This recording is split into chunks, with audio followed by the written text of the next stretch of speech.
नमस्कार साथियों, स्वागत है आप सभी का एक बार फिर हमारे संस्कृत सरस्वती यूट्यूब चैनल पर। मैं राम कुमार शास्त्री आप सभी का हार्दिक स्वागत और अभिनंदन करता हूं। प्यारे साथियों, 2 दिन का विराम हुआ, गांव जाने की वजह से थोड़ा विलम्ब हुआ। आज फिर हम वापस अपनी टेस्ट सीरीज़ को शुरू करते हैं और आपको ध्यान होगा कि 25 प्रश्न और 50 प्रश्न, लगभग 75 प्रश्न हम वर्ण विचार वाले टॉपिक से कर चुके हैं। इसके बाद से प्रश्नों से आज हम चर्चा स्टार्ट करेंगे। जानकारी के लिए बता दूं कि हम 2 दिन अपना टेस्ट नहीं ले पाए थे, लेकिन आज फिर हम वापस वही टेस्ट का अपना 7वां टेस्ट पेपर लेकर मैं आपके सामने उपस्थित हो गया हूं। अब निरंतर हमारी वही कक्षा सुबह 8 से 9 टेस्ट पेपर लाइव की रोज़ाना रहेगी।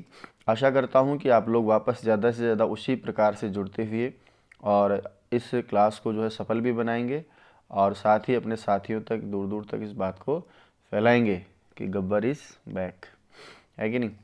तो प्रयास करूंगा मैं पहले की तरह ही आपको इसमें भी बहुत बढ़िया मैटर देने का कि आप लोग अच्छा सीखें। शाम की क्लास भी अपनी जो चल रही है, 2-3 दिन से मैंने सहायक सामग्री का वो डाला होगा। जो लोग वास्तव में पढ़ रहे हैं वो बहुत बढ़िया सीखे होंगे। एक तो डेल का जो एडगर डेल है, उसने सापेक्षिक जो प्रभावशीलता का सिद्धांत दिया है। परीक्षा के जब प्रश्न आते हैं कि शाब्दिक प्रदर्शन, प्रक्षेपी, अप्रक्षेपी और जो आपके शाब्दिक आदि जो उन्होंने माध्यम दिए हैं, तो उनमें किस प्रकार से एक दूसरे से ज़्यादा कम प्रभावशाली होते हैं। एक आपने प्रोजेक्टर, जिसके आपने जादुई लालटेन है ना, डायस्कोप, एपिस्कोप और एपिडायस्कोप, और साथ में आजकल जो OHP आ रहा है उसको भी बहुत बढ़िया से सीखा होगा। तो आशा करता हूँ कि अब तक की सारी क्लासेस आपके लिए बहुत बढ़िया रही होंगी और एक पार्ट भी उसका बाकी है जो वो भी अपन डालेंगे। उसके बाद रोजाना वही लाइव अपना टेस्ट और साथ में आपकी शाम की क्लास, दोनों डेली उसी क्रम से रहेगी। तो ज़्यादा से ज़्यादा वापस आप शेयर करें इसके वीडियो के लिंक को और वीडियो को लाइक भी करें। 2-3 दिन मैंने देखा है कि आप लोग, जब मैं लाइव नहीं रहता और जब मैं रिकॉर्डेड क्लास डालता हूं, तो आप लोग उस तरह की रुचि नहीं दिखाते जिस तरह से लाइव क्लास में रुचि दिखाते हैं। उद्देश्य है मेरा कि राजस्थान से बाहर हिंदुस्तान में हम संस्कृत प्रचार प्रसार के लिए बढ़ें, संस्कृत की सेवा करें और हमारी जो संस्कृत और संस्कृति है उस विरासत को आगे बढ़ाएं, ताकि आने वाली पीढ़ी भी इसको जान सके। वरना केवल किताबी ज्ञान में सिमट कर रह जाएगी संस्कृत। हमारा इतिहास, संस्कृत हम क्यों पढ़ते हैं? क्योंकि वो हमारा गौरव है, हमारी पहचान है, इसलिए हम उसे आगे लेकर चलते हैं। तो संस्कृत सेवा का जो मैंने ये बीड़ा उठाया है, संस्कृत प्रचार प्रसार का ये बीड़ा उठाया है, वो आप लोगों के सहयोग से और आप लोगों के बिना सहयोग से वो कभी आगे बढ़ेगा नहीं। इसलिए आप सहयोग करें और वीडियो को हमेशा शेयर किया करें, लाइक किया करें, कमेंट्स करके बताया करें कि आपको कैसा लग रहा है, आपके अनुभव कैसे हैं। साथ ही संस्कृत सरस्वती यूट्यूब चैनल के माध्यम से भी आप जुड़ें। वहाँ पर भी मैंने इतना अच्छा कोर्स आपके लिए डाल रखा है।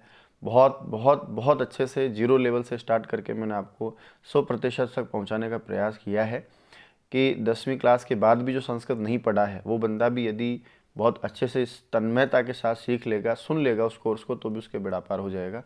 तो उस पर भी आप डाउनलोड करें ज़्यादा से ज़्यादा संस्कृत सरस्वती मोबाइल एप्लीकेशन को और संस्कृत सरस्वती यूट्यूब चैनल को आप ज़्यादा से ज़्यादा कोशिश क्या करें शेयर करने की। बहुत सारे बच्चे मैं देखता हूँ, साथी देखता हूँ, बार बार कहते हैं आज सर नहीं है, आज गांव गए हैं, आज रिकॉर्डेड क्लास है, लाइव नहीं है, आप लोग शेयर करें। बहुत अच्छा लगता है और मैं उन सबको तहे दिल से बहुत बहुत धन्यवाद देता हूँ कि वास्तव में आप लोगों ने सरस्वती परिवार को अपनाया है और जिस विश्वास से आप जुड़े हैं, बहुत प्यार प्रेम आप दिए हैं। तो पहले आप शेयर करें। सब इतना इसलिए बोल जाता हूँ कि आप जब तक शेयर करेंगे तब तक सारे साथी आ जाएंगे और इस तरह यदि आप लोग उदासीनता दिखाएंगे, है ना, तो फिर मुझे भी लगेगा कि शायद आप लोग सीखना नहीं चाहते या फिर आपने बहुत अच्छा सीख रखा है, इसलिए मेरे किसी प्रकार के प्रवचन की या शिक्षण की आपको ज़रूरत ही नहीं है। तो ठीक है, समय का फेर होता है। कई बार कुआं ही जो है, आप लोग के बोलते हैं ना, प्यासा कुएं के पास जाता है, पर अभी उल्टा हो रहा है। कुआं स्वयं आपके पास आ रहा है, फिर भी आप पानी नहीं पी रहे, आप फिर भी अपनी तृप्ति नहीं चाहते आप। इससे बड़ा दुर्भाग्य और क्या होगा।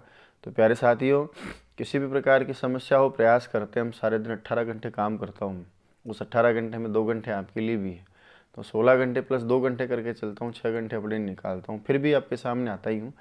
तो निश्चित रूप से आज फिर वापस कक्षा में गति पकड़ेंगे। जोड़ लो सारे साथियों को जल्दी से, बार बार नहीं करना पड़े, लाइक करो, शेयर करो। तो एक बार ईमानदारी से सारे के सारे सभी साथी अपने साथियों को सूचित करो, शेयर करो और उनको कहो कि भैया पढ़ ले, है ना। 25 तारीख को एग्ज़ाम है राजस्थान में रीट भर्ती परीक्षा का और संस्कृत विषय को बिना पढ़े पार पड़ेगी नहीं। जो नए टॉपिक अपने जुड़ रहे हैं ना, उनको भी मैं निश्चित रूप से लेकर आ रहा हूँ। 17 तारीख से लगभग मैं स्टार्ट कर दूंगा। संडे ने, सोमवार से तो निश्चित रूप से पढ़ना ही हमको।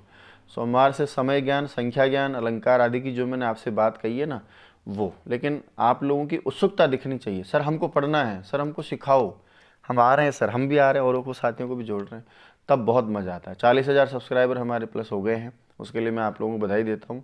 प्रयास करें कि हम 50,000 60,000 जनवरी के अंत तक पहुँचें, ताकि वास्तव में परिवार हमारा बड़ा हो, अपने आप ही व्यूज़ भी आएंगे, लोग भी बढ़ेंगे, जुड़ते चले जाएंगे। 25 और 50 की सीरीज़ तो हमने पहले पढ़ी ली थी, इससे पहले भी हमने 25 प्रश्न कर लिए थे, तो अब हम आगे बढ़ेंगे।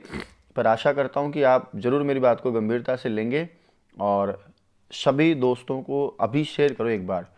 डेली अपना 8 से 9 डेली पढ़ेंगे, अब चाहे कितना भी बड़ा हो, कहीं भी जाऊँ आऊँ, मैं पहले ही अपने हिसाब से कर जाऊँगा, और कहीं से भी होगा नहीं, लाइव ज़रूर आपको आकर टेस्ट ज़रूर पढ़ाऊँगा। और शाम की 7 बजे क्लास भी यथा जहाँ तक कोई बहुत बड़ी समस्या नहीं आ जाती तब तक मैं कोशिश करूँगा आपके सामने लाइव आने का, क्योंकि मैं थोड़ा छोड़ के जाता हूँ तो आप लोग थोड़े बिगड़ जाते हैं, है कि नहीं।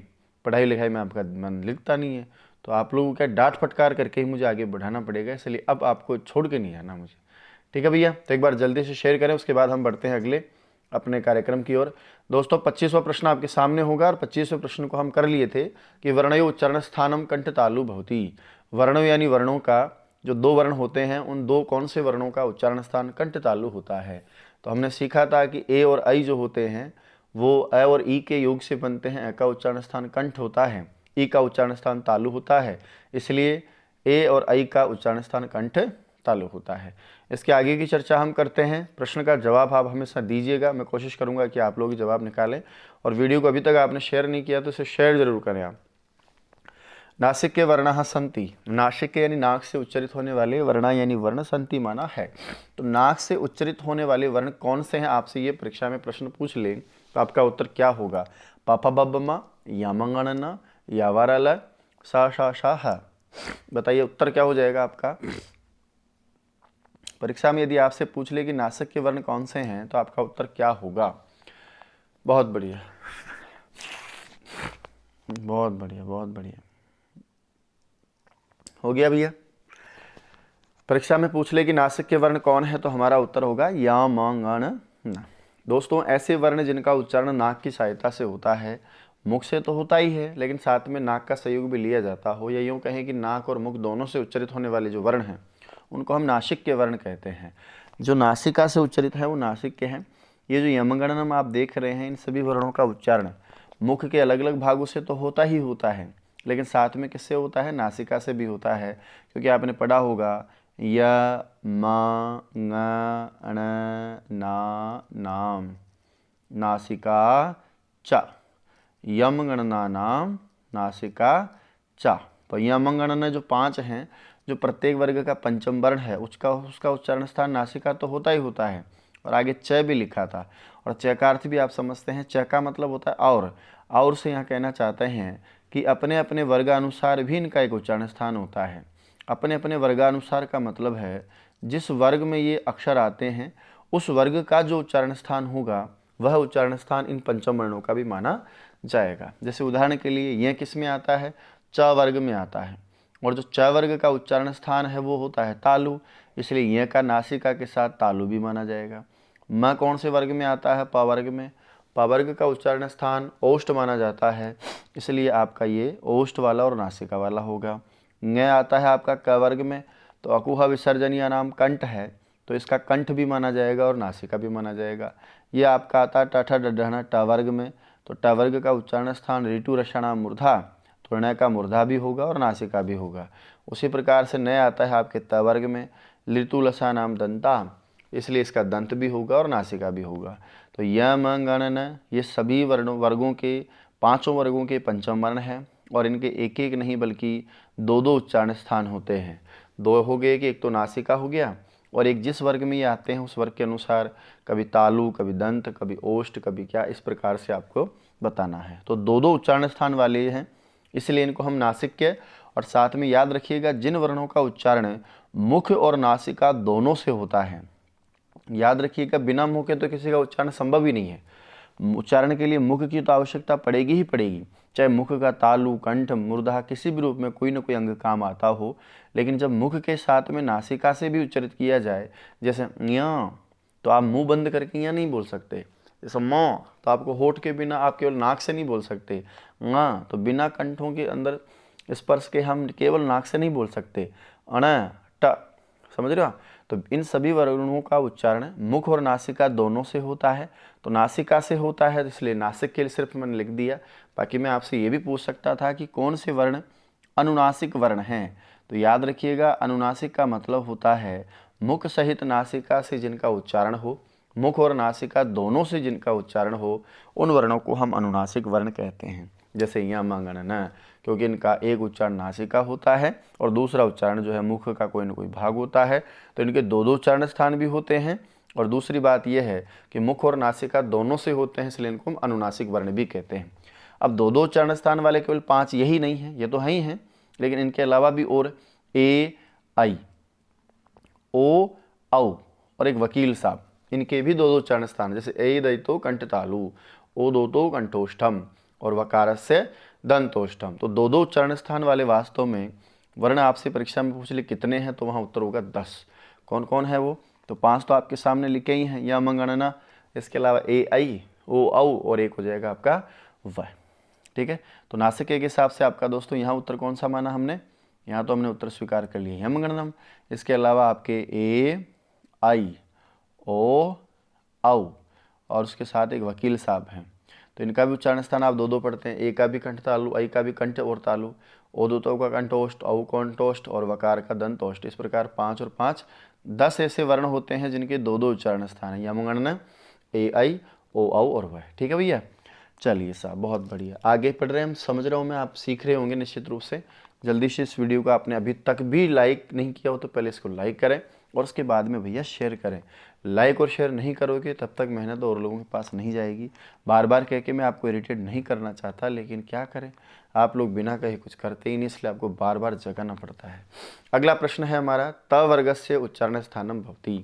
प्रश्न है कि जो त वर्ग होता है उस त वर्ग का उच्चारण स्थान बताइए क्या होगा। दोस्तों त वर्ग में आपके अक्षर आते हैं त, थ, द, ध, न, यही आते हैं ना। तो तथ द न पूरा वर्ग पूछा है तो आपको उच्चारण स्थान बताना है। आपने निश्चित रूप से पढ़ा होगा लृतुलसानाम दंताः, लृतुलसानाम दंताः, लृतुलसानाम दंताः, लृतुलसानाम दंताः। तो यहाँ कौन कौन आते हैं, एक आपका लृ आता है जो स्वर है और इसके कितने भेद हमने पढ़े थे, 12 भेद। इसके बाद में तू में आता है पूरा त वर्ग जिसमें अक्षर आते हैं 5 तथ ददन। इसके बाद में फिर वापस कौन अक्षर आया, ल और एक आ गया आपका स। तो ये 12 और 5 होते हैं आपके कितने, 17, 17 और 2 कितने हो गए 19। लेकिन आपने पढ़ा होगा यवला द्विधा, तो ल के भी 2 भेद पाने जाएंगे, इसलिए 20 अक्षर आपके पूरे इसमें आते हैं। लृ के 12 भेद होते हैं ना भाई, रस्व और प्लुत के 6 तू में त वर्ग में 5 अक्षर, 12 और 5 कितने हो गए 17। और यवला द्विधा अनुनासिक और अनुनासिक, मुख और नासिका वाला और केवल मुख वाला, इस वजह से ये भी 2 प्रकार के होते हैं, ल और ल, ल ल, तो 2 हैं और स आपका 1 हो गया, कितने होंगे 12 5 17 2 19 20 आपके अक्षर वर्ण इसमें आते हैं जिनका उच्चारण स्थान होता है लृतुलसानाम दंताः। बहुत बढ़िया, ये याद रखिएगा, उच्चारण स्थान का एक प्रश्न 100% आपका निश्चित रूप से आता है परीक्षा में। किसी भी वर्ण का या वर्ग का, स्वर आदि किसी का भी उच्चारण स्थान आपसे परीक्षा में जरूर पूछेगा, इसलिए हमेशा उच्चारण स्थान से संबंधित प्रश्न जो भी आपके 11 सूत्र हैं उन सभी को आप बहुत बढ़िया से तैयार करें, ताकि ऐसा कोई प्रश्न आपके आता हो जैसे क वर्ग का, विसर्ग, अनुस्वार आदि का अधिक से अधिक उच्चारण स्थान आपकी परीक्षा में आपसे पूछता है। ठीक है, अगला सवाल आपके लिए बहुत ही बढ़िया है, याद रखिएगा, इससे बेहतर कोई सवाल हो नहीं सकता। बस आप इसको जो वीडियो है हमारा इसको जल्दी से आप शेयर जरूर करें। अभी तक मुझे पता है कि आप लोगों ने शेयर नहीं किया होगा और मैं बार बार आपसे कह रहा हूँ तो आपको बुरा भी लग रहा होगा। लो साहब, जिह्वामूलीय वर्ण से उच्चारण स्थानम भवति। प्रश्न है, जिह्वामूलीय वर्ण का उच्चारण स्थान होता है, जिह्वामूल होता है, मूर्धा होता है, कंठ होता है या तालु होता है। जल्दी से उत्तर दें आप, बढ़िया प्रश्न है। जिह्वामूलीय वर्ण का उच्चारण स्थान क्या होता है। बहुत सारे लोग केवल टमक टमक देखने का ही काम करते हैं, उनको टाइप करने में कौन कमेंट्स करेगा, इस उम्र में बुढ़ापा आने वाला हमारे, हम क्यों परेशान हो। बहुत सारे लोग कर रहे हैं ना कमेंट्स, तो आपका भी काम वही कर रहे हैं, बोले क्या मतलब हम क्यों करें। जल्दी से कमेंट्स करो भैया, जितना बोलोगे नौकरी उतनी ही जल्दी लगेगी, क्योंकि शिक्षक की पहली अनिवार्यता है कि उसकी मौखिक अभिव्यक्ति बहुत अच्छी होनी चाहिए। तो जब तक आप लोग कमेंट्स नहीं करेंगे मुझे कैसे पता चलेगा आप कितना अच्छा बोलते हैं, कितना अच्छा लिखते हैं। जल्दी करें, जिह्वामूलीय वर्ण का उच्चारण स्थान मिल गया भैया, जिह्वा मूलम। जिह्वा का मूल भाग ही जिह्वा मूल कहलाता है और जिह्वा मूल से जिन वर्णों का उच्चारण होता है उनको जिह्वा मूलीय वर्ण कहते हैं। हम भारत के वासी हैं तो भारतीय हैं, राजस्थान है इसके रहने वाले इसलिए राजस्थानी हैं। उसी प्रकार से जिह्वा मूल से जिनका उच्चारण होता है ऐसे वर्णों का नाम ही क्या पड़ गया, जिह्वा मूलीय पड़ गया। वैसे हम सामान्य परिभाषा में ये भी सीखते हैं कि जब क और ख से पहले, वैसे विसर्ग का प्रयोग हमेशा स्वर के बाद आता है और स्वर के आता है, लेकिन यहाँ व्यंजन वर्ण लिए क और ख और उनके भी पीछे नहीं आगे लगाई और वो भी पूरी नहीं आधी विसर्ग लगा दी जाए। तो जब क और ख से पहले आधा विसर्ग लगा देते हैं तो ऐसे बनने वाला जो वर्ण होता है पूर्व अर्ध विसर्ग वाला क, पूर्व अर्ध विसर्ग वाला ख, अब इनका नाम क और ख नहीं होता, इनका नाम होता है जिह्वा मूलीय। अब दोस्तों यहाँ विशेष इस प्रश्न को लिखने का मेरा उद्देश्य क्या है वो भी अब आप समझ लीजिएगा। परीक्षा में प्रश्न आ जाएगा कि इसका उच्चारण स्थान बताइए क्या है। बताइए ज़रा, ये जो मैंने लिखा है आप लोगों के लिए सामान्य, यहाँ पर मैं आपसे प्रश्न कर रहा हूँ। मान लो आप परीक्षा में बैठे हों और आपसे पूछ लूँ कि बताइए इसका उच्चारण स्थान क्या है, क्या लिखेंगे आप लोग इसका उच्चारण स्थान? भाई जिह्वा मूलीय लिखें, उपदमानीय लिखें, औष्ट लिखें, कुछ और लिखें? बहुत बढ़िया, समझ में आ रही बात। तो जब इसका उच्चारण स्थान पूछे तो ये वास्तव में क वर्ण है और क का उच्चारण स्थान क्या बताना है आपको? कंठ। लेकिन कई दफ़ा ऐसा देखा जाता है जब मैं आप लोगों का टेस्ट लेता हूँ तो आप लोग क्या करते हैं, इस प्रकार का परीक्षा में चिन्ह आ जाए, आगे चिन्ह लिखा हो और ऐसा आ जाए इस वर्ण का उच्चारण स्थान बताइए क्या है। अधिकतर लोग ये देखेंगे क देखते ही बावड़े हो जाएंगे, ओहो इतना सीधा सवाल, मज़ा आ गया भाई साहब, ज़िंदगी बन गई हमारी। तो अब हमें नौकरी लगने से कोई नहीं रोक सकता। बाकी सच बात तो यह है कि आपको एक कई नौकरी लगने से रोक देता है। जब कोई सरल प्रश्न आ जाए तो सावधान हो जाओ, क्योंकि सावधानी हटे और दुर्घटना घटी। जब भी सीधा प्रश्न हो फूल कर कुप्पा मत होया करो, अंदर से गुदगुदी होती है, संयम बरता करो और सोचा करो कि यार इतना सीधा सवाल दिया है, कहीं कोई लॉजिक तो नहीं है। अब कई लोग क्या है कि जो आगे चिन्ह आपको दिखाई दे रहे हैं ना, इसको समझते हैं कि शाई वाई का प्रॉब्लम होगा, कोई टाइपिंग मुद्रण संबंधी परेशानी है, कोई टपका ढल गया होगा। ये टपका, ये टमक टमक टपूकड़ा, ये ज़िंदगी पूरी ख़राब करके रख देता है। इसलिए याद रखिएगा, जब भी कोई परीक्षा में इस प्रकार का हो तो गंभीरता से पढ़ें। अब मान लीजिए ये प्रश्न आपके परीक्षा में आ जाता है तो इसका उच्चारण स्थान आप क्या बताएंगे भाई? ये जो मैंने सिंबल बना करके इधर लिखा है साइड में, इसका तो आपने बता दिया क का उच्चारण स्थान कंठ होता है। क्या इसका भी उच्चारण स्थान कंठ होगा? लिख दूं, कंठ लिख दूं मैं आपके कहे गए? बिल्कुल। इस प्रकार का कोई भी वर्ण है तो अब ये क नहीं है, ये वास्तव में आधा विसर्ग पूर्व वाला अक्षर कौन है? जिह्वा मूलीय है। और जिह्वा मूलीय का उच्चारण स्थान होता है जिह्वा का मूल भाग, यानी जिह्वा मूल आपको बताना है। अब देखो इसका उत्तर तो जिह्वा मूल हुआ, जबकि पहले जो क लिखा था उसका उत्तर केवल कंठ था। तो याद रखिएगा, थोड़ी सी लापरवाही यदि आप ध्यान नहीं देते हैं, इसलिए बार बार कहता हूँ कि कभी भी परीक्षा का प्रश्न हो तो वहाँ चारों ऑप्शन पढ़ा करें। क्या पता किसी एक ऑप्शन का उत्तर बाद के किसी प्रश्न का उत्तर हो, या हो सकता है कि आप जिसे उत्तर मान रहे थे ए को, कहीं उत्तर आपके लास्ट में द बैठा हो। इसलिए तनिक 4 सेकंड का काम है, आपने उत्तर डिसाइड कर भी लिया, पहला उत्तर मिल गया तो क्या हुआ। 3 ऑप्शन पढ़ने में आपको कितना टाइम लगता है?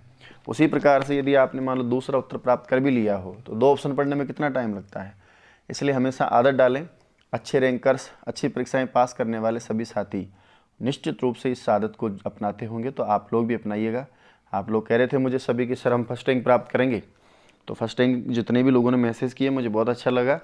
और आप सबको इस टेस्ट सीरीज़ के माध्यम से भी बीच में मैं इसलिए बता रहा हूँ कि आप लोग परेशान नहीं हों। आप सोच रहे होंगे सर आपने हमारे व्हाट्सएप का कोई रिप्लाई नहीं दिया। मैंने सारे लोगों के नंबर लिखे हैं, बाकायदा मैंने नंबर लिखवाए अपने साथियों से, दोस्तों से जो मेरे साथ काम कर रहे हैं। तो जल्दी ही मैं उनका व्हाट्सएप ग्रुप बनाऊंगा और उनसे संबंधित कुछ विशेष ऐसी चीज़ें जो मेरे जीवन में रही हैं, जिनको मैं पढ़ करके अच्छी रैंक से पास हुआ, हमेशा पहली दूसरी रैंक से, तो हो सकता है कि वो चीज़ें उनके भी जीवन में काम आए। तो मैं उनका जल्दी ग्रुप बनाऊंगा। आप लोग अधीर ना बने, धैर्य रखें, समय मिलते ही मैं इन सारी चीज़ों को बढ़िया से व्यवस्थित कर दूंगा। चलो दोस्तों, अगला प्रश्न है 29वां प्रश्न आपके सामने, जोरदार, मज़ेदार, भयंकर, धांसू वाला। श वर्णस्य उच्चारण स्थानम अस्ति। श वर्ण जो होता है उसका उच्चारण स्थान क्या होगा? जल्दी से जवाब दीजिएगा। मान लो परीक्षा में आ गए और आपसे प्रश्न पूछ ले कि बताइए श वर्ण का जो लिखा है सामने श, उसका उच्चारण स्थान क्या होगा? बहुत बढ़िया, लिख दो ये तालु, कंठ, दंता या मुर्दा? चलिए क्या हो जाएगा? मुर्दा हो जाएगा। सूत्र हमने पढ़ा है रीटू रसाणाम मूर्धा। सूत्र है रीटू रसाणाम मूर्धा। अब इस सूत्र वैसे याद ना हो तो भी काम चल जाता है, लेकिन फिर भी याद है तो बहुत उत्तम बात है। दोस्तों इसमें आपके स्वर आता है कौन सा वाला? री वाला। इसके बाद में टू मतलब आता है पूरा ट वर्ग, एक आता है र और एक आता है आपका श। इन सभी वर्णों का उच्चारण मुख के जिस भाग से संभव हो पाता है उसका नाम होता है मूर्धा। और मूर्ध का मतलब वैसे मस्तिष्क भी दिया गया, लेकिन यहाँ मतलब क्या है, मसूड़ा। जब तक आपकी जिह्वा मसूड़े को टच नहीं करती है, मसूड़ा कौन है, दंत के ऊपरी भाग जो दांतों को पकड़े रहते हैं, और अंदर की साइड जो थोड़ा उभरा हुआ भाग होता है, तालू से नीचे उतरते और दांतों से थोड़ा ऊपर चढ़ते, अंदर एक खुरदुरा भाग होता है जिस पर जीभ आप घुमाते हैं तो आपको गुदगुदी होती है, उस वाले भाग को ही हम क्या कहते हैं, मसूड़ा यानी मूर्धा कहते हैं। अब आप जब इनके उच्चारण करेंगे री, तो आपकी जिह्वा र जो मसूड़े है उस पर जाकर के वाइब्रेट करती है। टा टा देखिए, टा ठा ढ ढ ण, अण में थोड़ी सी आवाज़ नाक से भी जा रही है, इसलिए इसको हम अनुनासिक वर्ण कहते हैं, क्योंकि उसका उच्चारण मूर्धा और नाक दोनों से होता है, नासिका दोनों से होता है। र और श, इस स के उच्चारण में बहुत सावधानी आपको रखनी होती है, क्योंकि कई लोगों को क्या है, तीनों से कोई सा भी से आ जाए आपकी परीक्षा में, तो चाहे आपको ये वाला स दे तो भी चलेगा काम, ये दे तो भी एक ही बात है, और आपके लिए तो ये भी एक ही बात है। प्यारे दोस्तों, ये लृतुलसा नाम दंता है, इसका उच्चारण हमेशा दांत के और जीभ के संयोग से होता है ना। जब भी इसका उच्चारण करेंगे तो दांत हमारी जीभ को थोड़ा काटेंगे, हल्की जीभ बाहर निकलती हुई, तब इसका उच्चारण होता है। जैसे स, यह आपका होता है तालव्य, यहाँ पर जब भी इसका उच्चारण आप करेंगे तो वहाँ पर जीभ आपकी तालू के संपर्क में रहेगी। श, जब इसका उच्चारण करोगे तो जीभ आपके मसूड़े के संपर्क में रहती है, श, इसलिए इसमें घर्षण बहुत होता है। तो ये क्या है, स, जो आपका सामान्य स आप बोलते हो ना, स, ये स, ये श और ये श श श, इस प्रकार से इनका उच्चारण होता है। री के सामान्य आपने भेद पढ़े हैं 18, ये रस्व दीर्घ प्लुत 6 भेद से होता है। ट वर्ग में 5 अक्षर आते हैं और र एक ही होता है, श भी एक होता है। 18 और 5 23 होते हैं, इसमें आप 2 जोड़ेंगे तो कितने हो जाएंगे, 25। 25 ऐसे वर्ण हैं आपके जिनका उच्चारण जो होता है वो मूर्धा से होता है। ठीक है भैया, अगला प्रश्न का आप जवाब दीजिएगा और ध्यान रखिएगा, ये दंत श है, ये तालव्य श है और मूर्धन्य श है। अब हम ग्रामर पढ़ लिए हैं, अभ्यास कर लिए हैं, तो आज के बाद हम इसको दंत श बोलेंगे, इसको हम तालव्य श बोलेंगे और इसको मूर्धन्य बोलेंगे। अब सांप का, सर्प का, षटकोण का ये सब हम नहीं बोलेंगे, व्याकरण शास्त्र इसकी इजाज़त हमको नहीं देता है। अगला 30वां प्रश्न देखिए, बहुत प्यारा प्रश्न है। औवर्णस्य उच्चारण स्थानम अस्ति, औ जो वर्ण होता है उसका उच्चारण स्थान क्या है, औ वर्ण का उच्चारण स्थान क्या है। प्यारे साथियों, तालु है, कंठ है, कंठोष्ठ है, या फिर केवल औष्ठव है। 3 अलग अलग उच्चारण स्थान है। एक उच्चारण स्थान ऐसा भी है जो 2 के युग से बना हुआ है। बहुत बढ़िया, बहुत बढ़िया, बहुत बढ़िया। जवाब दीजिए भैया सारे के सारे लोग। क्या हो जाएगा, कंठोष्ठ हो जाएगा। आपने एक सूत्र पढ़ा होगा, उदौतुः कंठौष्ठम, औदौतुः कंठौष्ठम, उदौतुः कंठौष्ठम। यहाँ ओत और औत लिखा है, यानी 2 स्वर लिखे हैं, एक का नाम ओ और दूसरे का नाम क्या है, औ। और दोनों ही स्वरों का जब हम उच्चारण करते हैं तो उनका उच्चारण किससे होता है, कंठौष्ठ से होता है, यानी कंठ भी काम आता है, ओष्ठ भी काम आता है। इसलिए मैं आपको पहले पढ़ा रहा था कि यम गणनम जो पंचम वर्ण है, 5 वर्गों के 5 अक्षर, ए ऐ कंठ तालु वाला, ओ औ कंठोष्ठ वाला, और वह होता है दंतोष्ठ वाला। ये 10 ऐसे वर्ण हैं जिनके एक एक नहीं बल्कि 2 उच्चारण स्थान होते हैं। ठीक है भैया, ये तो हो गया आपका कंठोष्ठ। ठीक है, अब औ की जगह ओ भी आ सकता था तो भी कंठोष्ठ हो जाता। ठीक है, अगला प्रश्न आप बताइएगा, अच्छा प्रश्न है, और अभी तक आपने इस वीडियो को यदि शेयर नहीं किया हो तो इसे शेयर जरूर करें। जितना अधिक आप शेयर करेंगे, समझ लो आपकी परीक्षा में सवाल आने की संभावना उतनी ही बढ़ जाएगी। इसलिए अभी लाइक भी नहीं किया तो लाइक भी करें, और प्यारे साथियों शेयर भी करें। अगला प्रश्न देखिएगा, और भी अच्छा है। ट वर्गस्य उच्चारण स्थानम अस्ति, जो ट वर्ग होता है उसका उच्चारण स्थान क्या है। ट ट ट ट ट, क्या होगा उच्चारण स्थान, जवाब दे जल्दी से कमेंट्स बॉक्स में कराएं। बहुत सीधा है इसका उच्चारण स्थान, तो वैसे तालु है, आप सबको पता है, तो जल्दी से बताइए, तालु है ना भाई। अच्छा, तालु नहीं, जिह्वा मूल है, तो फिर नासिका होगा 100%, है ना। मुझे नहीं आ रहा, शायद आप लोग पकड़ ले होंगे, नासिका कर दिया जाए, क्यों भाई। अच्छा, नासिका भी नहीं है तो इसका फिर मतलब समझ गया, बहुत बढ़िया। अभी हम पढ़े भी थे रीटू रसाणाम मूर्धा, कि रीटू रसाणाम मूर्धा, इन सभी का जो उच्चारण होता है उसका नाम होता है आपका मूर्धा। तो भैया ट वर्ग आ जाए तो भी, री आ जाए तो भी, र और श आ जाए तो भी एक ही बात है। इन सभी का उच्चारण स्थान किसी भी एक अक्षर का चाहे वो री स्वर हो या फिर ट वर्ग हो, दोनों ही कंडीशंस में उच्चारण स्थान पूछे तो आपको मूर्धन्य बताना है। चलिए, वीडियो को शेयर कर दिया होगा आपने, अच्छे लोग हैं आप। अब हम यहाँ से हमारा अंतिम प्रक्रिया सोपान पढ़ने जा रहे हैं। वर्णमाला में जो माहेश्वर सूत्र नाम से जो नई विधा जुड़ी है, आप सबको पता है कि मैं पहले ही आप लोगों के लिए पढ़ाकर चलता हूँ, इसलिए आपको चिंता करने की आवश्यकता भी नहीं है, ठीक है ना। और प्रयत्न जो है आपका वो अंतिम पाठ होता है। अब तक हम जो चर्चा कर रहे थे वो चर्चा हमारे उच्चारण स्थानों की थी। उससे पहले हमने वर्णों के भेद स्वर व्यंजन को पढ़ा, और उससे पहले भी संस्कृत भाषा का सामान्य परिचय, प्रयोजन, त्रिमुनि, है ना, अष्टाध्यायी आदि रचनाओं के बारे में पढ़ा। ये आपका इस सीरीज का लास्ट सोपान आता है, वर्ण विचार का लास्ट सोपान है। एक एक प्रश्न आप देख रहे होंगे कितनी तारतम्यता से है। हम जैसे जैसे प्रश्न पढ़ते जा रहे हैं हमारा सिलेबस कवर होता जा रहा है, उस सिलेबस का दोहरान हो रहा है। और 100% ये मैं सीना ठोक के कह सकता हूँ, इस मंच के माध्यम से मैं चैलेंज के साथ कह सकता हूँ कि परीक्षा में आने वाला सीरीज़ का प्रश्न हमारा निश्चित रूप से होगा, है ना। आज तक ग्रेड 2 और 1 में और उससे पहले रीट भर्ती परीक्षाओं में सीरीज़ का कोई ऐसा प्रश्न ना रहा जो हमारी सीरीज से ना मिला। ये नहीं कहता मैं कि सारे प्रश्न इसी विधा से, इसी एपिसोड से आएंगे, क्योंकि वो तो जो परीक्षा का होगा उस हिसाब से प्रश्न आएगा, लेकिन वो प्रश्न का भाव और पूछने का जो बात है वो एक जैसा ही आपको मिलेगा। इसलिए जितना अच्छा आप सीरीज़ को ध्यान से पढ़ेंगे, सीखेंगे, सीखने के भाव से बैठेंगे, उतने आपको फ़ायदा मिलेगा। तो लास्ट हम दोस्तों प्रयत्नों की ओर बढ़ रहे हैं। अब प्रयत्न के अर्थ से लेकर भेद से लेकर के किन किन का कौन कौन से वर्णों का प्रयत्न होता है, इस ओर हमारे प्रश्न बढ़ेंगे। आशा करता हूँ कि लास्ट टॉपिक के साथ आप लोग अच्छा सीख करके विदा होंगे, बशर्ते आप इसको ज़्यादा से ज़्यादा शेयर करें, ताकि सब संधि को हम स्टार्ट करेंगे, वो स्वर संधि, व्यंजन संधि, विसर्ग संधि, और उसके बाद में हम आगे बढ़ते जाएंगे। अभी ऐसा नहीं कि कल ही हमारी एग्ज़ाम है, ऐसा भी नहीं है, बिल्कुल आप सबको पता है, अभी तो टाइम है। खैर, तो इतना जल्दी उतावलापन भी नहीं करना हमको, हमारे हिसाब से चलते रहना है, चलते रहना है। वैसे भी मैंने सुना है कहानी, आपने भी खूब पढ़ी होगी, कि अक्सर तेज़ दौड़ने वाले जल्दी जो है गिर जाते हैं, थक जाते हैं, और स्लोवली चलने वाले अक्सर अपनी मंजिल तक पहुंच जाते हैं, बशर्ते उस मंजिल को पार करते जाएं। जिस स्टेप पर आप पहुंच गए हैं, कम से कम वहां तक का तो आपका होना ही चाहिए, ठीक है। तो दौड़ो मत, लेकिन रुको भी मत, चलते चलो, चलते चलो, ऐसे चलो कि आप आज भी चल रहे हैं, 1 महीने बाद, 1.5-2 महीने, 3 महीने तक आप चलें तो आपको थकान नहीं हो। जल्दी भी भागोगे तो क्या पता बहुत कुछ पीछे छूट जाए। दोस्तों, प्रश्न है आपका, प्रयत्नः कतिधा। पहले मैं चर्चा करूंगा प्रयत्न शब्द के बारे में, कि प्रयत्न जो शब्द होता है उसका अर्थ होता है प्रकृष्टः यत्नः प्रयत्नः। जो विशेष प्रयास होता है उसका नाम प्रयत्न होता है। इससे प्रयत्न शब्द के लिए आप यदि प्रयास शब्द का प्रयोग भी करें तो कोई विशेष बात नहीं है, दोनों के दोनों शब्द आपके पर्यायवाची शब्द हैं। यहाँ पर यह भी पूछा जा सकता है कि प्रयासः कतिधा, जो विशेष प्रयास, प्रकृष्टः यासः प्रयासः, प्रकृष्टः यत्नः प्रयत्नः। प्रकृष्ट का मतलब होता है विशेष रूप से।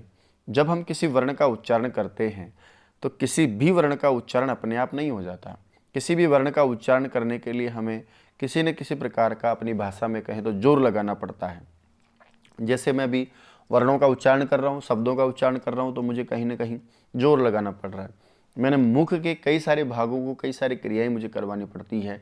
कभी मुझे हवा का वेग तेज करना पड़ता है, कभी मुझे हवा का वेग कम करना पड़ता है, कभी वर्णों को घर्षण से बाहर फेंकना होता है, तो कभी नाक का प्रयोग करना होता है। तो अलग अलग प्रकार के वर्णों के स्वर या व्यंजनों के उच्चारण में एक विशेष प्रकार का जोर लगाया जाता है, एक जोर विशेष लगाया जाता है, एक विशेष प्रकार का प्रयास किया जाता है।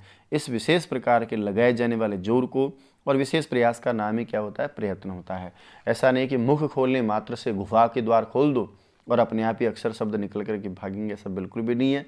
जब आप मुख भी खोल देंगे और आपकी अनुमति नहीं होगी, आपका प्रयास नहीं होगा, आपका यत्न नहीं होगा, जोर आप नहीं लगाओगे, तब तक किसी वर्ण का उच्चारण हो जाए ऐसा पॉसिबल नहीं है।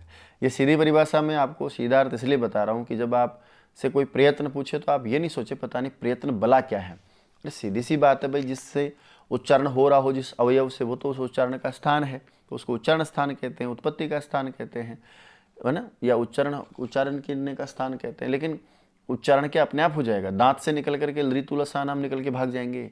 आप मुख खोल दोगे तालू से तो अपने आप ही क्या ऋतु वो इचुएसा नाम तालू निकल के भाग जाएंगे। आपकी नाक खुली है, आपको सरदर्द नहीं है मेरी तरह, आपको जुकाम भी नहीं लगा मेरी तरह, तो क्या अपने आप ही नाक से आपके यमगणनम निकल के भाग जाएंगे? जब तक आप जोर नहीं लगाएंगे तब तक किसी भी वर्ण का उच्चारण पॉसिबल नहीं है।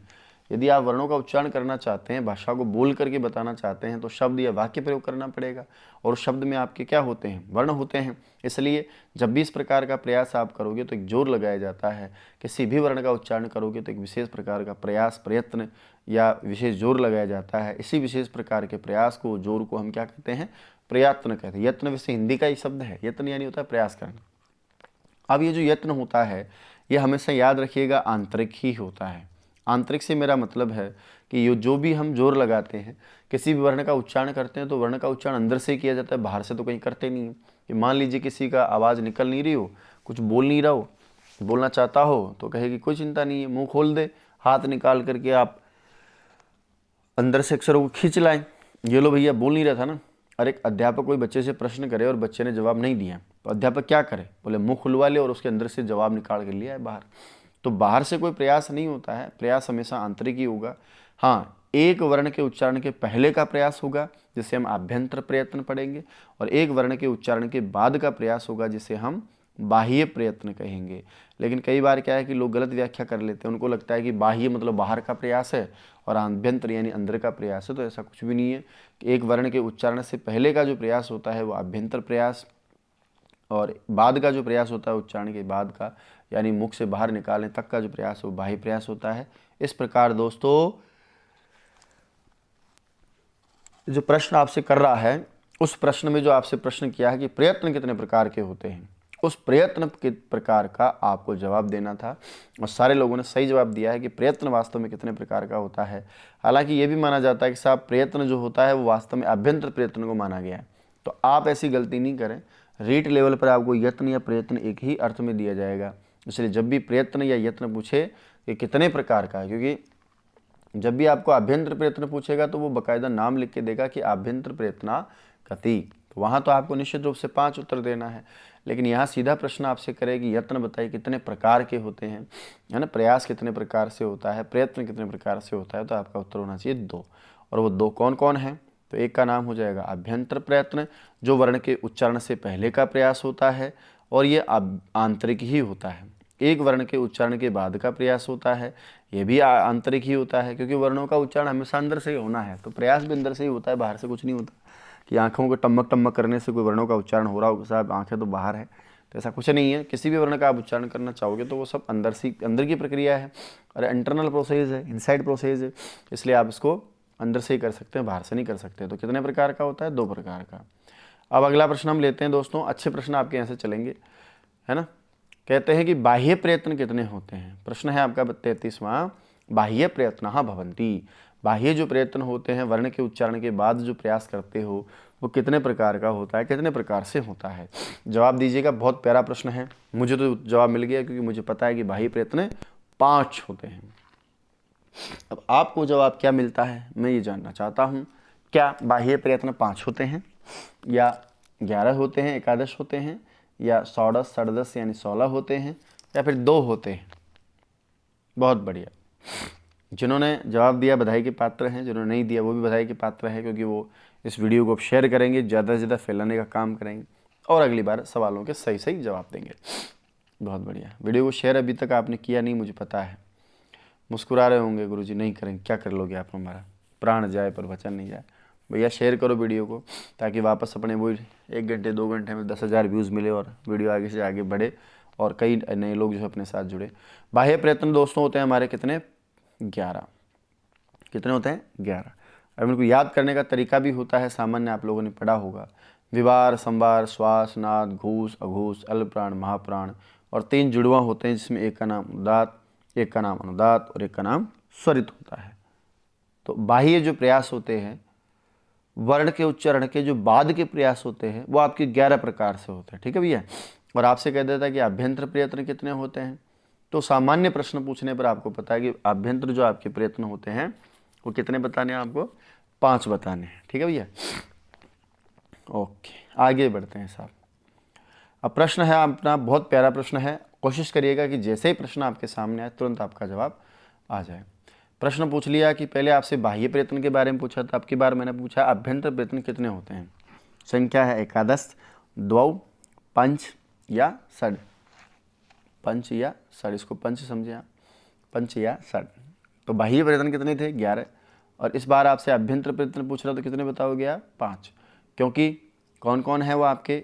स्पृष्ट, ईषद स्पृष्ट, ईषद विवृत, विवृत और समृत। इस प्रकार से शिवस आप एक शब्द याद कर सकते हैं, इससे आपको थोड़ी सुविधा रहेगी। और कौन से वर्णों का कौन सा आभ्यंतर प्रयत्न या बाह्य प्रयत्न होता है, इस प्रकार के सूत्रों से आप इनको याद करके आसानी से जवाब भी दे सकते हैं। ठीक है भैया, तो शिवस आप याद कर सकते हैं। ऐसे स्पृष्ट, ई से ईषद स्पृष्ट, ई से ईषद विवृत, एक होता है विवृत और एक होता है समृत। तो सामान्य परीक्षा में आ जाएगा लघु कौमुदी के अनुसार बताइए तो भी 5 बताने हैं। आभ्यंतर प्रयत्न कितने हैं ये तो भी आपसे 5 पूछे तो भी बताने आपको 5 ही हैं। लेकिन मान लो परीक्षा में ऐसा नहीं आए और एक किताब का नाम दे दे कि बताइए सिद्धांत कौमुदी के अनुसार आपके आभ्यंतर प्रयत्न कितने हैं, या भट्टोजी दीक्षित के अनुसार आपसे पूछ ले कि बताइए भट्टोजी दीक्षित के अनुसार आपके बाह्य प्रयत्न आभ्यंतर प्रयत्न कितने हैं। दोस्तों, भट्टोजी दीक्षित आपके वरदराज के गुरु हैं और भट्टोजी दीक्षित ने लघु सिद्धांत कौमुदी से पहले एक सिद्धांत लिखा था, उसका नाम है सिद्धांत कौमुदी। एक शास्त्र, एक ग्रंथ, एक व्याकरण की व्याख्या का, जिन्होंने अष्टाध्यायी के ऊपर अर्थ आदि, उदाहरण आदि देने का प्रयास किया, इसलिए इनको वृत्तिकार भी हम कहते हैं। तो भट्टोजी दीक्षित ने सिद्धांत कौमुदी ग्रंथ जो लिखा उसमें इन्होंने आभ्यंतर प्रयत्नों की संख्या कितनी बताई है? 4 बताई। वो 4 कौन कौन है? देखो, पहला दोस्तों स्पृष्ट बताया इन्होंने भी, दूसरे का नाम ईषद स्पृष्ट बताया इन्होंने भी। लेकिन इन्होंने क्या किया कि ईषद विवृत जो आपके प्रयत्न होता है, उस ईषद विवृत की जगह इन्होंने सीधा विवृत पढ़ दिया, और उसमें जो 4 आपके प्रकार के सलवर्ण आते हैं उन सभी को आपने विवृत में पढ़ दिया। तो पहला स्पृष्ट हुआ, ईषद स्पृष्ट हुआ, उसके बाद में आपने विवृत ले लिया, और विवृत के बाद में आपने सीधा समृत ले लिया। तो आपने ईषद विवृत जो है उसको पढ़ा ही नहीं। अब ईषद विवृत वास्तव में किनका होता है? शल वर्णों का होता है। बोले वो कहाँ जाएंगे? तो विवृत में चले जाते हैं। ठीक है भैया, इस प्रकार से उन्होंने 4 ही पढ़ा, ईषद विवृत को नहीं पढ़ा। तो स्पृष्ट, ईषद स्पृष्ट, ईषद विवृत, ईषद स्पृष्ट के बाद सीधा विवृत और समृत। तो ईषद विवृत इन्होंने नहीं पढ़ा। तो परीक्षा में प्रश्न आएगी भट्टोजी दीक्षित के अनुसार तो 4 बताने हैं, सिद्धांत कौमुदी में कितने तो 4 बताने हैं। बाकी किसी भी रूप में इनके दोनों के बिना कुछ भी प्रश्न आ जाए, संस्कृत में अभ्यंतर प्रयत्न होते हैं, अभ्यंतर प्रयत्न कितने हैं, अभ्यंतर प्रयत्न होते हैं, इस प्रकार का तो आपको उत्तर होना चाहिए 5। ठीक है भैया, 5 कौन कौन है समझ गया आप? शिवस का मैंने आपको नाम लिखा है, वो इसलिए आपको शिवस का नाम बोला मैंने ताकि आप इसको बढ़िया से समझ जाएं। ऐस स्पृष्ट, ईषद स्पृष्ट, ईषद विवृत, विवृत और समृत। और कहे कि भट्टोजी दीक्षित के अनुसार तो दूसरा वाला जो ई है यानी ईषद विवृत है, यह आपका गायब हो जाएगा और बाकी ऐसे कैसे बने रहेंगे। बहुत बढ़िया। अगला प्रश्न मैं लेता हूँ, बहुत शानदार प्रश्न है। तब तक आप इस वीडियो को जल्दी से लाइक और शेयर कर दीजिएगा ताकि हम ज़्यादा से ज़्यादा लोगों तक पहुँच सकें और जल्दी हमारे 50,000 सब्सक्राइबर भी हो जाएं। और संस्कृत सरस्वती मोबाइल एप्लीकेशन पर भी आप ज़्यादा से ज़्यादा डाउनलोड करें। ऐसी ही सीरीज मिलेगी आपको टॉपिक वाइज, बस एक बार देख लें, मज़ा आ जाएगा आपको। स्वरनाम अभ्यंतर प्रयत्नम किम भवति। अब हम एक एक अक्षर समूह को लेंगे, एक एक प्रयत्न को लेंगे। पहले हम अभ्यंतर प्रयत्नों को लेंगे कि अभ्यंतर प्रयत्न किन किन के कैसे कैसे होते हैं, उसके बाद हम सीधा पढ़ जाएंगे बाह्य प्रयत्नों की ओर। दोस्तों, आपने खूब पढ़ा है स्वरनाम जो स्वर होते हैं उनका अभ्यंतर प्रयत्न कौन सा होता है। ध्यान रखिएगा, किसी भी वर्ण का चाहे स्वर हो या व्यंजन हो, एक वर्ण है उसका एक ही अभ्यंतर प्रयत्न होगा।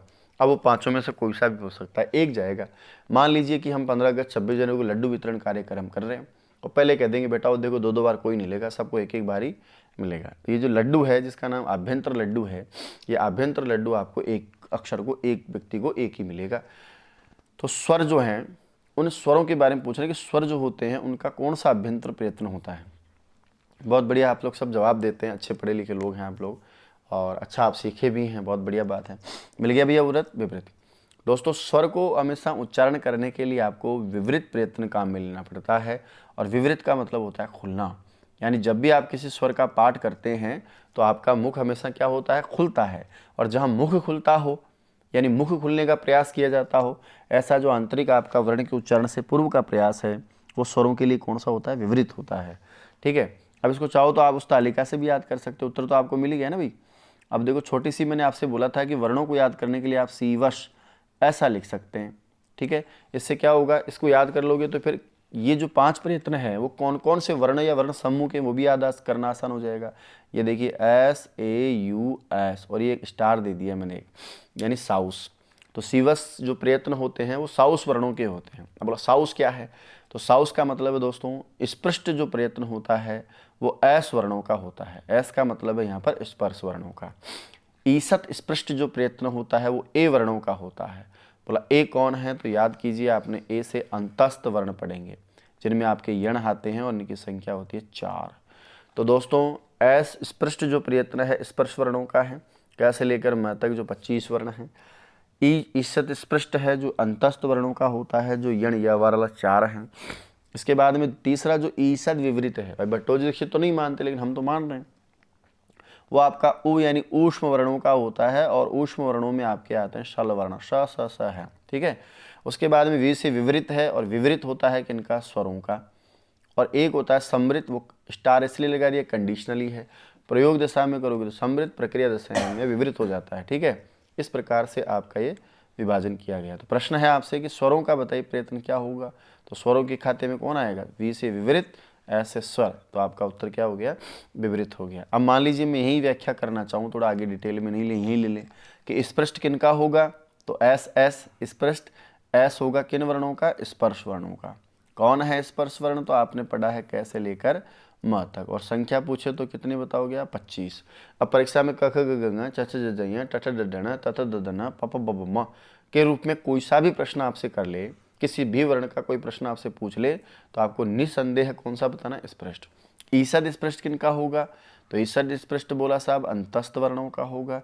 जिन वर्णों के उच्चारण में मुख की प्राणवायु अंदर ही रहती है उनको अंतस्थ वर्ण कहते हैं, और इन्हीं को हमने नाम दिया था शॉर्टकट में यण।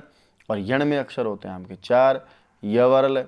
अब एक भाई साहब आप दिन में कह रहे थे कि सर हमारे पास जो यवरल हैं वो आपने गलत बताया हमको, तो हमने तो यरला भी पढ़ा है, सभी टीचर्स ने भी यरला भी पढ़ा रखा है और किताबों में भी तो हमने यर पढ़ा है। देखो भैया ऐसा है, मैं संस्कृत का शिक्षक और शिक्षार्थी हूँ और माहेश्वर सूत्रों में जो क्रम है वो यवरल है, इसलिए आप लोग मुझे बंदूक पर भी डराओ तो भी मैं यही कहूँगा कि मेरा तो क्रम यही रहेगा।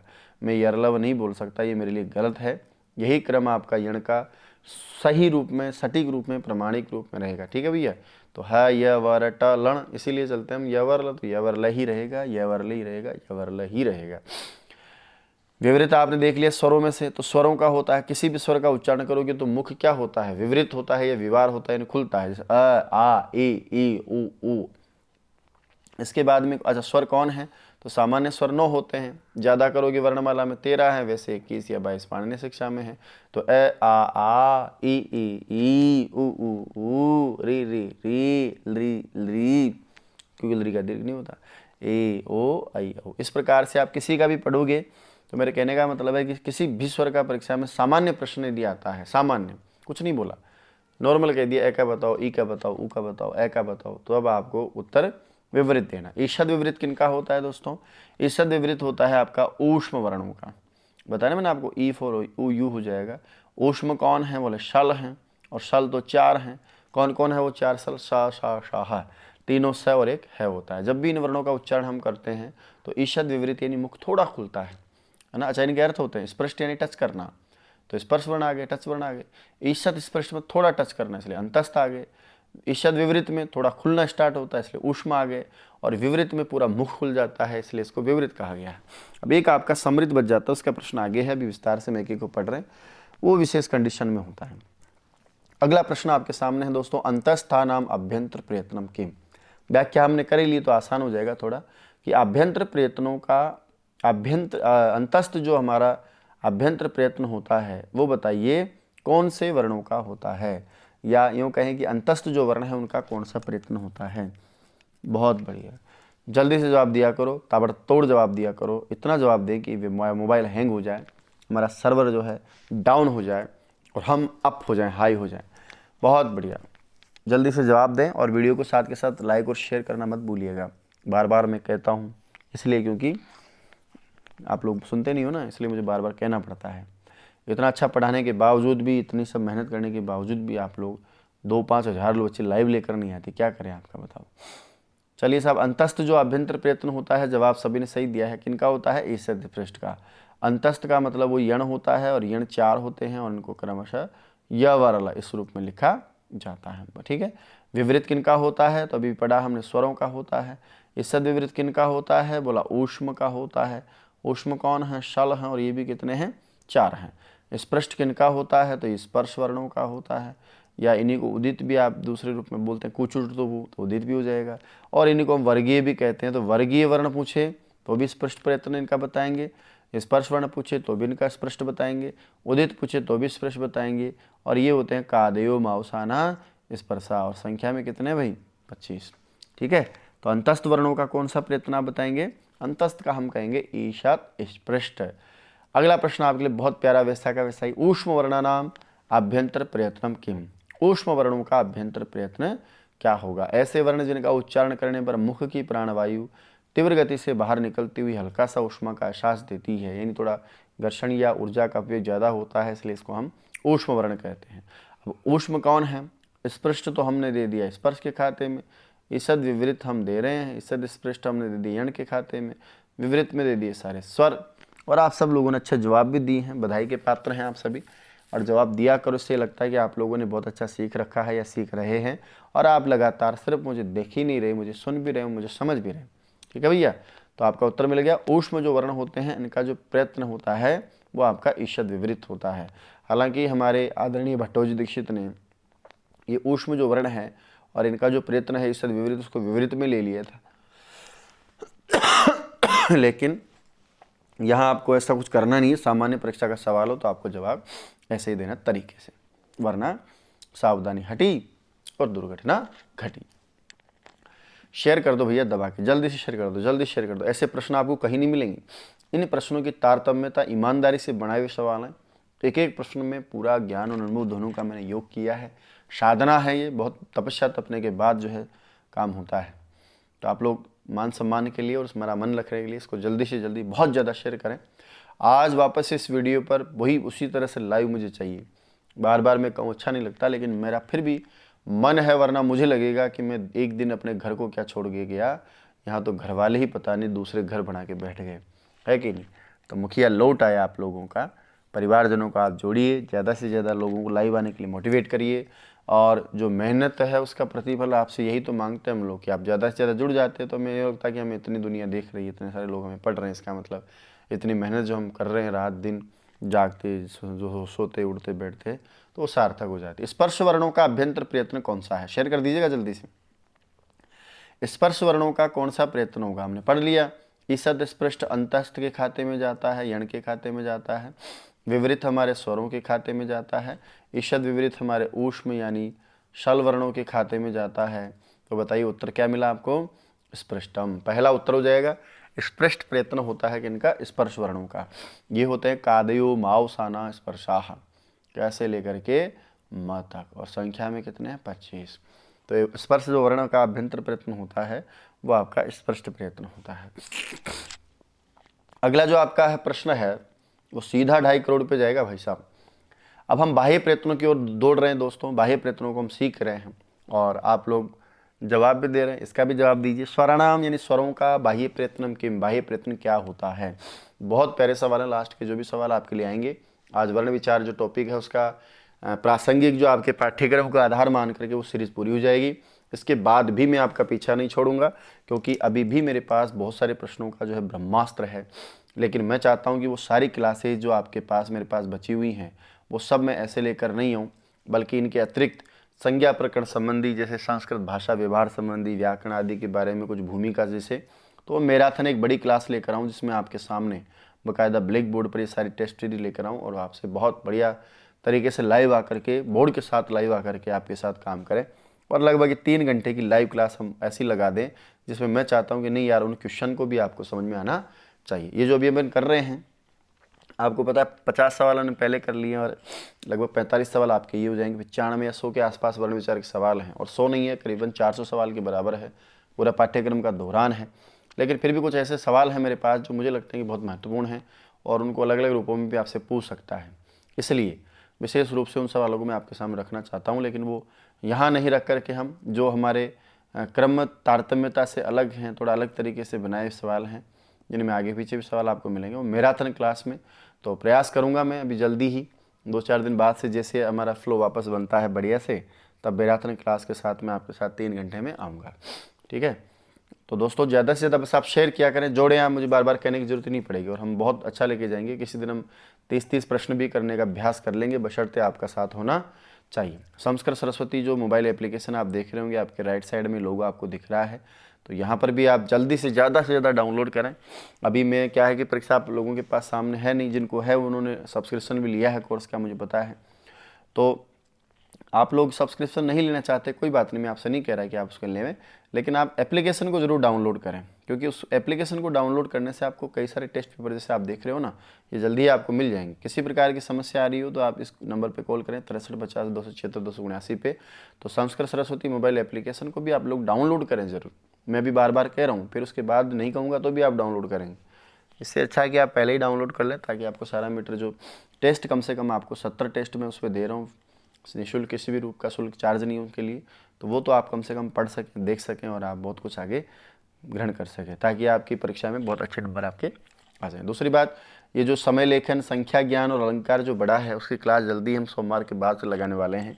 तब तक आप अपने सभी साथियों को सूचित कर दें, और क्लास जानदार होगी तो भयंकर लोग साथ में हो तो बात ही कुछ और होगी। स्वरों का बाह्य प्रयत्न हम चर्चा कर रहे हैं दोस्तों। आशा करता हूं कि आप जल्दी से जल्दी इस वीडियो को शेयर भी करेंगे, लाइक भी करेंगे। अभी नहीं कर रहे हैं, आपका मन नहीं कि नहीं सर भी पढ़ना चाहते हैं, तो मैं समझता हूं कि वीडियो के अंत में आप जरूर कमेंट्स बॉक्स में कमेंट्स डालेंगे और वीडियो को शेयर करना नहीं भूलेंगे। स्वरों के बाह्य प्रयत्न कौन है? जब भी हम स्वरों का उच्चारण करेंगे, याद रखिएगा, स्वरों के बाह्य प्रयत्न आप लोग जवाब भी दे रहे हैं, उदात्त, अनुदात और स्वरित होते हैं। याद रखिएगा, किसी भी स्वर का बाह्य प्रयत्न 3 होगा, एक तो उदात्त, अनुदात और स्वरित। यानी वास्तव में ये जो स्वरों के भेद हैं वो इसलिए कहे गए हैं कि किन्हीं का उच्चारण करते समय तालु आदि स्थानों के ऊपरी भाग से उच्चारण करना होता है, जिन्हें हम उदात्त कहते हैं, और इसका कोई चिन्ह नहीं होता है। जैसे आपने सामान्य मान लो ए लिख दिया हो और इसका उच्चारण तालु आदि जो हमारे मुख्य के स्थान है इनसे थोड़ा ऊंचे से कर दिया हो, तभी उदात्त कहलाता है और इसका कोई चिन्ह नहीं होता है। दूसरा आपका होता है दोस्तों अनुदात। अनुदात वो स्वर होता है जिसका उच्चारण तालु आदि स्थानों के नीचे के भागों से होता है। और याद रखिएगा, अनुदात स्वर के नीचे हमेशा एक चिन्ह लगा दिया जाता है। जैसे सिंपली मैंने अ लिखा, इसका कोई चिन्ह नहीं है, इसका मतलब उदात्त है। लेकिन मैं इसको अनुदात्त बनाना चाहूँगा तो ये इसके नीचे एक आड़ी रेखा का प्रयोग किया जाता है, अभी अनुदात्त हो गया। उसी प्रकार से जब किसी भी स्वर का उच्चारण का पूर्व भाग आधा उदात्त हो और उस वर्ण का आधा भाग पीछे का अनुदात्त की भांति हो, यानी पहले ऊंचे से और फिर नीचे से उच्चारण किया जाए, तो वो ऐसा सम्मिश्रित जो स्वर होता है, उदात्त और अनुदात्त का मिश्रित जो स्वर होता है, उसका नाम स्वरित होता है। और इसकी पहचान के लिए इसके ऊपर एक खड़ी रेखा का प्रयोग ऐसे लगा दिया जाता है। तो ये अ उदात्त है, इसका सामान्य उच्चारण ऊंचे से किया जाएगा। ये नीचे आड़ी रेखा वाला अनुदात्त है और ऊपर खड़ी रेखा वाला आपका स्वरित स्वर कहलाता है। तो स्वर 3 प्रकार से पढ़े गए, उदात्त, अनुदात्त और स्वरित, ऊंचा नीचा और दोनों का मिक्सअप। ठीक है भैया। तो स्वरों का बाह्य प्रयत्न पूछने पर आपको एक स्वर के कोई सा भी स्वर आ जाए, ए का पूछे, ई का पूछे, ऊ का पूछे, तो आपको उदात्त, अनुदात्त और स्वरित ही प्रयत्न बताने। एक स्वर के 3-3 बाह्य प्रयत्न होते हैं। अब आगे बढ़ते हैं। स्वरों के बाह्य प्रयत्न के बाद में आपसे प्रश्न पूछ रखा है कि महाप्राण वर्ण अस्ति, महाप्राण जो वर्ण है वो कौन सा कहलाएगा? दोस्तों महाप्राण शब्द से ही पता चल रहा है, ऐसे वर्ण जिनके उच्चारण करने पर अधिक प्राणवायु की आवश्यकता होती है वे आपके महाप्राण वर्ण कहलाते हैं। महा यानी बहुत अधिक, प्राण यानी प्राणवायु। याद रखना, इसमें कर्मधारय समास भी आपका हो सकता है ना। जैसे महान राजा महाराज कहलाता है, वैसे महत चतत प्राणाः, महंतः प्राणः इति महाप्राणः। वैसे प्राण शब्द आपको याद होना चाहिए, नित्य बहुवचनांत शब्द है, इसका एकवचनों का प्रयोग नहीं होता है। तो महाप्राण वर्ण कौन से हैं? ऐसे वर्ण जिनके उच्चारण में अधिक प्राणवायु की आवश्यकता होती है, वो आपके महाप्राण वर्ण कहलाते हैं। जल्दी से जवाब दे दो, बहुत आसान शब्द है, प्रश्न है, लेकिन परीक्षा में बहुत अधिक पूछा जाने वाला प्रश्न है, इसलिए आपके सामने मैंने इसको रखा है। तो महाप्राण वर्ण आ जाए तो समझ गए कौन है? बहुत बढ़िया। कै मिल जाएगा? ग या ng? ख होता है क्या? बहुत अच्छे, बहुत अच्छे। तो याद रखिएगा, महाप्राण जो वर्ण होता है वो आपका कौन सा होता है? ख होता है। वर्गों के कौन कौन से अक्षर आते हैं भाई? इसमें दूसरा अक्षर आएगा, चौथा अक्षर आ जाएगा, प्रत्येक वर्ग का आता है। 5 वर्ग हैं, इसलिए 5 और 5 10 तो आपके यही हो गए। इसके बाद में इसमें आते हैं आपके शल वर्ण 4, 10 और 4 कितने हो गए? 14 वर्ण इसमें आ जाएंगे आपके, समझे? प्रत्येक वर्ग का दूसरा, जैसे क के बाद ख, घ, छ, झ, ठ, ढ, ध, समझ रहे हो? ऐसे अपने आते हैं। और 4 क्या हो गए? सल हो गए। इस प्रकार 10 और 4 क्या हो गए? 14 हो गए। ये आपके ऐसे अक्षर हैं जिनका उच्चारण करने पर अधिक प्राणवायु की आवश्यकता होती है, जैसे ख, घ, समझ रहे हो? ऑप्शन में ख था इसलिए उत्तर ख हो गया।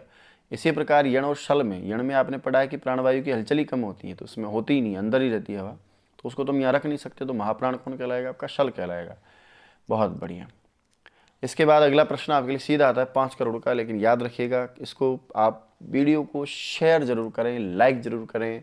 जितना अधिक आप लाइक करेंगे, शेयर करेंगे, अपनी दुनिया बढ़ेगी, दुनिया बढ़ेगी तो अपना दायरा बढ़ेगा, और दायरा बढ़ेगा तो माँ सरस्वती का आशीर्वाद मिलेगा और संस्कृति की सेवा होगी।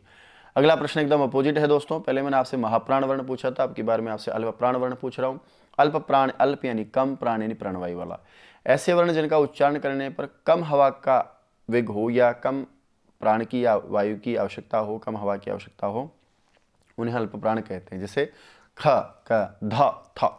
जल्दी से जवाब दीजिएगा भाई साहब, जल्दी से जवाब दीजिएगा। शानदार प्रश्न है, मजा आ जाएगा आपको। अल्प प्राण वर्ण कौन से हैं?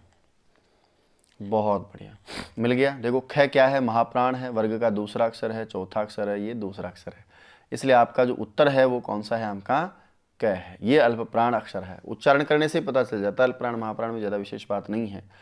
फिर भी वर्गाणाम प्रथम तृतीय पंचमा यणश्च अल्प प्राण, प्रत्येक वर्ग का कौन सा? पहला अक्षर, तीसरा अक्षर और पांचवा अक्षर। इसके अलावा कौन से वर्ण हैं?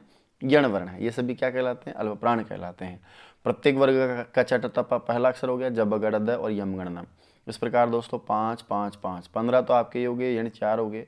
15 और 4 19। लघु कौमुदी के अनुसार 19 वर्ण ऐसे हैं जिनको हम अल्प प्राण कहते हैं। इसके अलावा आप चाहें तो अनुस्वार को यहाँ ला सकते हैं और महाप्राण में विसर्ग को ले जा सकते हैं। ठीक है, बहुत अच्छा प्रश्न था और अच्छे से आप लोग जवाब भी दे रहे हैं। अगला प्रश्न आपके लिए 20 करोड़ का सीधा, ये देखिए आपकी स्क्रीन पर रहा, ये रहा।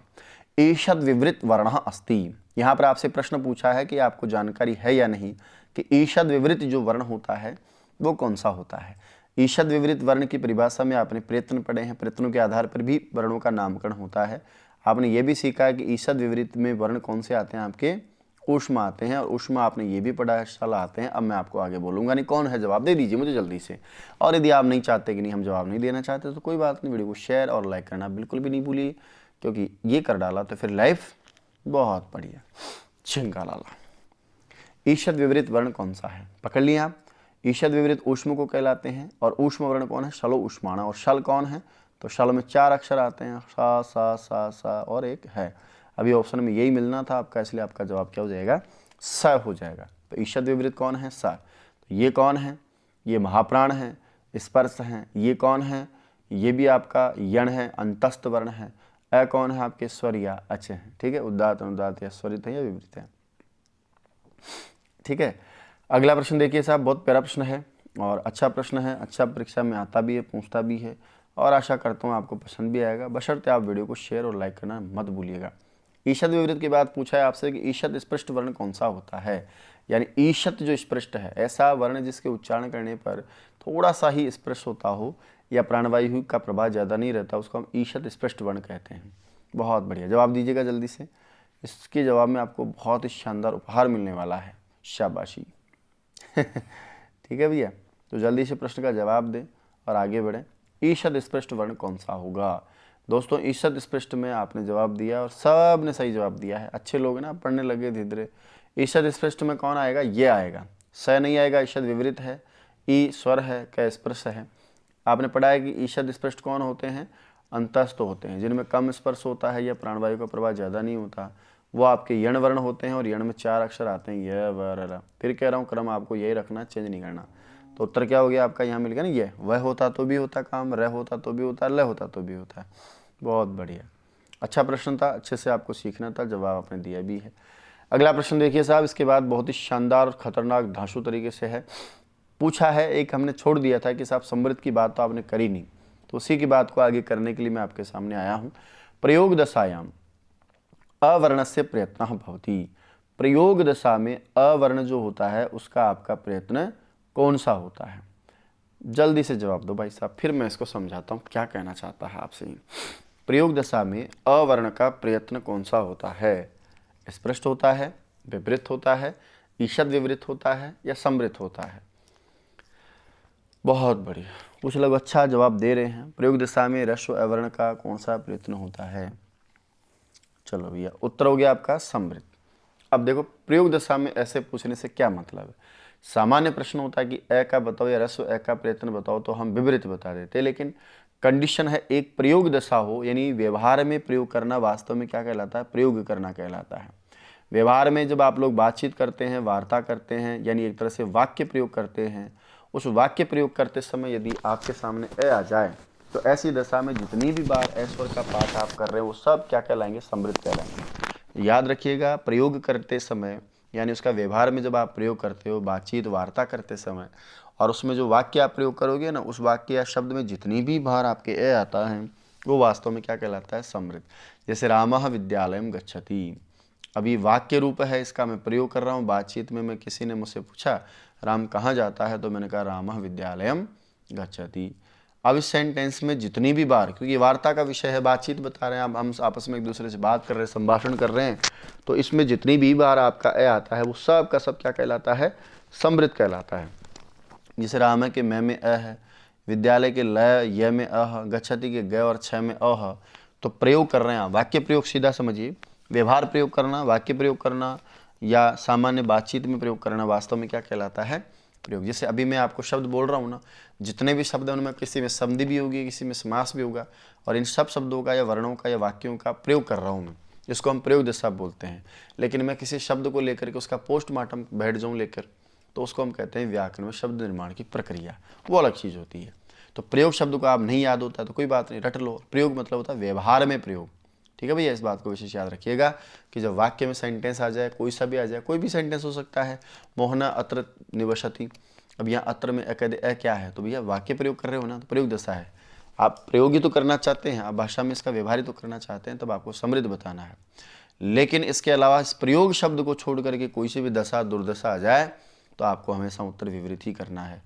ऐसे मान लो प्रयोग नहीं लिखा होता, नॉर्मल आ जाता अवर्ण का प्रयत्न, तो भी आपको विपरीत बताना था। सामान्य आपसे कह देता है कि रस्व का बताओ, तो भी आपको विपरीत ही बताना था। प्रक्रिया दशा में पूछे तो भी आपको विपरीत ही बताना है। केवल आपको एक शब्द याद करना है, प्रयोग दशा। व्यवहार प्रयोग यदि पूछे आपसे तो फिर उसका प्रयत्न आपको समृद्ध बताना है। इतनी 1 घंटे की क्लास में अब तक जो भी मैं चर्चा कर रहा था आपसे, उसमें जितनी भी बार ए का पाठ किया होगा वो वास्तव में प्रयोग दशा है, और प्रयोग दशा में आपका प्रयत्न हमेशा समृद्ध होगा। रस्व अ होना चाहिए, कंडीशन 2 है, रस्व अ भी हो और साथ में प्रयोग दशा भी हो। तब यदि प्रयोग दशा हो और आ जाए तो फिर भाई साहब नहीं होगा, फिर तो वो सारे स्वरों का जो है विवृति होता है। इससे संबंधित प्रश्न भी आपका है, तो मैंने रखा है ताकि आपको कन्फ्यूज ना हो, अच्छा आप समझ सकें। ठीक है दोस्तों, अभी भी आपने मुझे बताया चैनल को सब्सक्राइब नहीं किया तो इसे सब्सक्राइब करें, बेल आइकन को भी दबाएं, ताकि जैसे ही नया वीडियो आपकी घंटी आपके सामने बज जाए और आपको सूचना मिल जाए। कभी कभार ऐसा हो जाता है गलतीवश की हमारी सांप की क्लास हम 8 बजे से ले लेते हैं, कोई समस्या हमारी आ जाती है तो भी हम ले लेते हैं, तो इसका थोड़ा ध्यान रखें और अपने दोस्तों को इसके बारे में बताएं, वापस अपने सभी साथियों को समेट लें। अगला है खर वर्णानाम बाह्य प्रयत्न संति। जो खर वर्ण होते हैं, खर क्या है, वास्तव में एक प्रत्याहार है। यह आपका ख चढ़ता हो कि ख से लेकर के सर के सर तक जाता है। पूछा है कि इनका बताओ बाह्य प्रयत्न क्या हुआ, जल्दी से आप जवाब दीजिएगा मुझे। इसका जवाब दे डाला तो फिर लाइफ झिंगा लाला। खर वर्णों का बाह्य प्रयत्न क्या होगा, विवार श्वास अघोष होगा, संबारनाद घोष होगा, अल्प प्राण महाप्राण होगा, या कोई भी नहीं होगा। देखिए अल्प प्राण और महाप्राण तो दोनों चलने ही चलने हैं। विशेष जो बात है वो आपको इसमें से देखनी है कि विवार श्वास अघोष होगा या संबारनाद घोष होगा। तो आपने सूत्र पढ़ा होगा, खरो विवारा श्वासा अघोषाश्च, खरो विवारा श्वासा अघोषाश्च, पढ़ा ना भैया आपने। तो खरो विवारा श्वासा अघोषाश्च, पहला जो आपका ऑप्शन है वही आपका क्या हो जाएगा, उत्तर हो जाएगा। प्यारे साथियों, यदि इसकी हम थोड़ी खुलकर चर्चा करना चाहें तो खर प्रत्याहार में वास्तव में अक्षर कौन कौन से आते हैं, उत्तर तो आपको मिल गया, ये है। लेकिन खर में कौन कौन आते हैं, तो ख फ छ ठ थ च ट तौ का प या। पहला अक्षर और दूसरा अक्षर आ गया, प्रत्येक वर्ग का 10 अक्षर तो ये आ गए। उसके बाद में तीनों आपके क्या आ गए, श स सर, तो तीनों से आ गए। तो याद रखिएगा, वर्ग का पहला दूसरा अक्षर हो और तीनों स हो तो फिर वो विवार श्वास अगोर अघोष वाला खर प्रत्याहार वाला होता है। ठीक है भैया। तो खर पूछे तो भी, पहला दूसरा कोई सा भी अक्षर पूछे तो भी, और तीनों स में से कोई सा भी आ जाए, और स से बनने वाली होती है आपकी कौन, विसर्ग। इसको भी आप इसमें ले सकते हैं। इन सभी में से किसी भी वर्ण का यदि आपसे प्रयत्न पूछ ले, स्वर तो आएगा नहीं, क्योंकि स्वरों के पास तो उदात अनुदात 2 स्वर 3 पहले ही होते हैं। तो आपको विवार श्वास और अघोष के नाम से प्रयत्न बता देने, पकड़ लोगे। अब मान लीजिए वो खर में नहीं आता है, तो खर में नहीं आएगा तो हर्ष में आएगा, और हर्ष में आएगा तो फिर हंस संबारा नादा घोषाश्च। हस प्रत्याहार में आने वाले अक्षरों का संवारनाद घोष हो जाता है। बोले हम कैसे याद करें, तो यूँ याद कर लो, मेरा 12 में अघोष विश्वास है। आप इसको याद कर सकते हैं। कैसे याद कर सकते हैं, आप एक को याद कर लो, काम हो जाएगा आपको। जैसे मेरा या तुम्हारा 12 में अघोष विश्वास है, मेरा 12 में अघोष विश्वास है। अब देखिए 12 का मतलब वर्ग का पहला दूसरा अक्षर हुआ, और उसके अलावा तीनों के आगे श, और उसके अलावा विसर्ग से जो बनती है वो विसर्ग जो आपका वर्ण है वो। अब देखिए यहाँ पर आपको कैसे याद करना, मेरा 12 में अघोष, मिल गया आपको घोष, विवार और श्वास है, मतलब श्वासा। तो दोस्तों पहला दूसरा यदि अक्षर आ जाए वर्ग का, क छ ट त प और ख फ छ ठ थ, तो आपको कौन सा बताना है, विवार श्वास अघोष। तीनों से में से कोई सा विषय आ जाए तो भी विवार श्वास अघोष, और इसके साथ ही बनने वाली विसर्ग आ जाए तो भी विवार श्वास अघोष। अब मान लो साहब वो पहला दूसरा अक्षर नहीं, वो तीसरा है, चौथा है, पांचवा है, स ना हो, वो तो कोई है या फिर कोई यवरल हो, तो फिर आपके पास याद रखिएगा जो भी वर्ण बचेंगे वो हस प्रत्याहार के बचेंगे, और हस प्रत्याहार में वो आते हैं जो इसमें खर में नहीं आते। तो पहला दूसरा यहाँ आ गया तो वो तीसरा चौथा पांचवा चला जाएगा। यहाँ तीनों से आगे बेवफाई कर गया है, इसलिए परीक्षा में सबसे ज़्यादा है का पूछा जाता है, क्योंकि स है के साथ सल का जोड़ा होता है, लेकिन जोड़ा बिछड़ गया, बोला अब छोड़ो नई दुनिया चलते हैं, तो है। और इसके अलावा जो यण आप पढ़ते हो ना, यण या वरल, वो सब हस में आते हैं, उनका संवारनाद घोष होता है। ऐसा ही कोई प्रश्न मैंने आपसे शायद आगे भी पूछ रखा होगा। ये देखिए साहब, बहुत प्यारा सवाल है, हस वर्णानाम बाह्य प्रयत्न संधि, हस वर्णों का बाह्य प्रयत्न क्या होता है, विवार श्वास अघोष, संवारनाद घोष, अल्पप्राण महाप्राण न कोप। हालांकि अल्पप्राण महाप्राण भी आते हैं, क्योंकि तीसरे में चौथे में तीसरा चलेगा तो अल्पप्राण, पांचवा चलेगा तो अल्पप्राण, और चौथा चलेगा तो महाप्राण। लेकिन परीक्षा में यहाँ पूछ रहे आपसे कि हस वर्णों का सेपरेट जो प्रयत्न है वो कौन है। बहुत बढ़िया, जवाब दीजिएगा जल्दी से। ये आपके आज का 50 करोड़ का सवाल है, शानदार सवाल है। हस वर्णानाम बाह्य प्रयत्न संति, याद रखिएगा हस वर्णों का बाह्य प्रयत्न आपसे पूछे तो हस संवारा नादा घोषाश्च। तो खर तो किसके खाते में गए थे, विवार श्वास अघोष के खाते में, और हस के खाते में क्या आ जाएंगे, संवार नाद घोष। ठीक है भैया, खर में चला गया था वर्ग का पहला दूसरा अक्षर और तीनों श, और जो बच गए थे वो सारे के सारे किस में आ जाएंगे, हस में आ जाएंगे, संवारनाद घोष में। तो एक याद कर लो।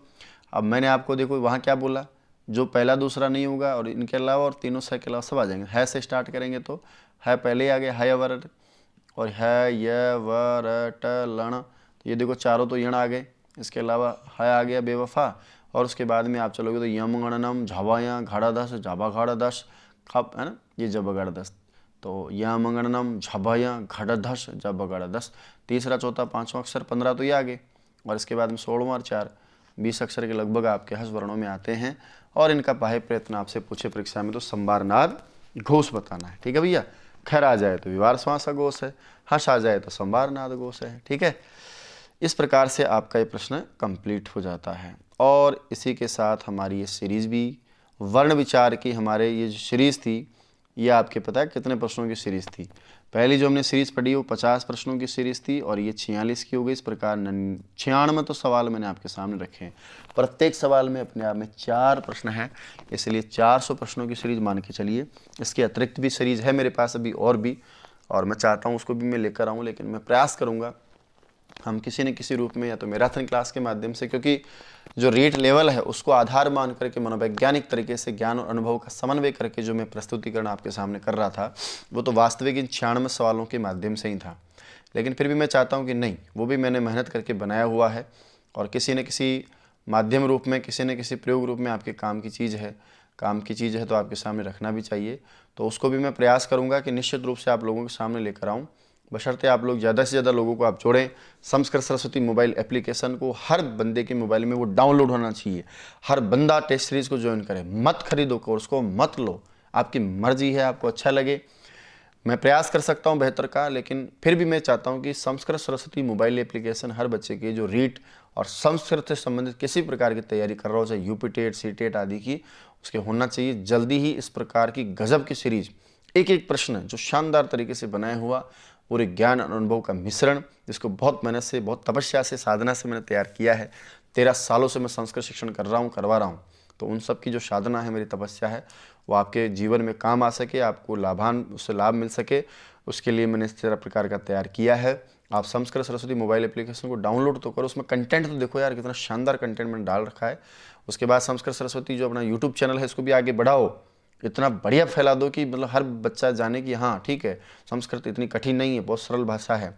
तो ज़्यादा से ज़्यादा आप इसको भी शेयर किया करें, बार बार मुझे कहने की आवश्यकता नहीं पड़े, पर क्योंकि आप लोग ये कहते हो ना सब 10 बार नहीं कहते तब तक हम सुनते ही नहीं, इसलिए मुझे 10 बार आपको कहना पड़ता है। बहुत मेहनत करती पड़ती है। मुझे जुकाम हो रहा था, ये देखो जुकाम नाली बंद है मेरी भी, सर तप रहा है मेरा, दिख रहा होगा हुलिये से कि मैं जो हूँ थोड़ा वापस तबीयत मेरी ख़राब है, लेकिन फिर भी पता नहीं क्यों अंदर से आवाज़ आती है कि आप लोगों ने कम से कम 50 लोगों ने मैसेज किया, सर टेस्ट को तो सुबह चालू करो ही करो, शाम को तो कोई बात नहीं, जैसा भी है।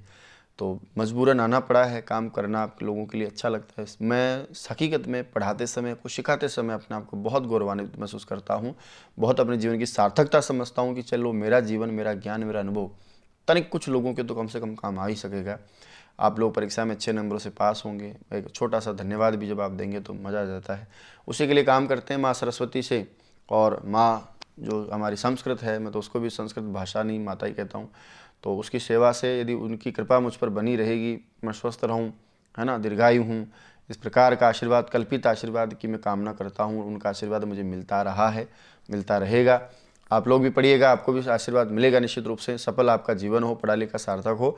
दोस्तों अगली हम संधि की स्टार्ट करेंगे स्वर संधि में। ज़्यादा से ज़्यादा आप लोग जुड़ें, ज़्यादा समय अपना नहीं लगेगा, अपना बढ़िया चलेंगे आराम से। तो धीरे धीरे हम संधि, समास, प्रत्यय, उपसर्ग, अव्यय, वाच्य परिवर्तन, विशेषण, शब्द संख्या, संयम ज्ञान और अलंकार छंद, जो भी आपके जुड़े हुए हैं सारी चीज़ें लेकर आऊँगा। 16 तारीख के बाद में सोमवार या मंगलवार से मैं आपकी समय और संख्या ज्ञान और अलंकार क्लास स्टार्ट कर दूंगा।